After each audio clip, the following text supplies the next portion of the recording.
இவங்க கொண்டு வந்து நம்ம ஹீரோவுக்கு சாப்பாடு வைக்கிறாங்க. சாப்பாடு இருக்கு அப்படின்னு சைகையில சொல்றாங்க. உடனே நம்ம ஹீரோ டென்ஷன் ஆயிட்டாரு. என்கிட்ட இந்த சைகையில சைலண்டா பேசாதீங்க, எனக்கு காது நல்லாவே கேட்கும் அப்படின்னு சண்டை போடுறாரு. உடனே ஹீரோயின் வந்து வீட்டுல கெட்டு போய் கிடந்த பல கோதுமை மாவு, பச்சரிசி மாவு எல்லாம் பக்குவமா பச்சை தண்ணியை ஊத்தி கிண்டி அதுல ஒரு கிலோ உப்பை உள்ள கொட்டி ஹீரோவுக்கு கிண்டி கொடுக்கறாங்க. அதை திண்ட நம்ம ஹீரோ சொல்றாரு, இதுல நீ கோவப்பட்டு நான் கோவப்பட்ட காரணத்தினால உப்பள்ளி கொட்டி இருக்க, அதோடைய திக்னஸ வச்சு நான் கண்டுபிடிச்சிருவேன், எனக்கு டேஸ்டே தெரியாது அப்படின்றாரு. உனக்கு ஒரு மயிலும் தெரியாது அப்படின்றது எல்லாருக்கும் தெரியுது, ஆனா ஒருவேளை மட்டும் உனக்கு தெரியும், பறக்கும் போது பண்ணது, பறந்த வெளியில பண்ணது, அதை தவிர ஒண்ணும் தெரியாத உனக்கு.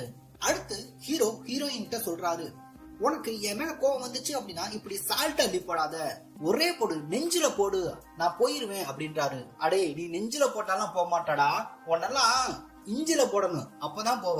அதுவும் சரிதான்.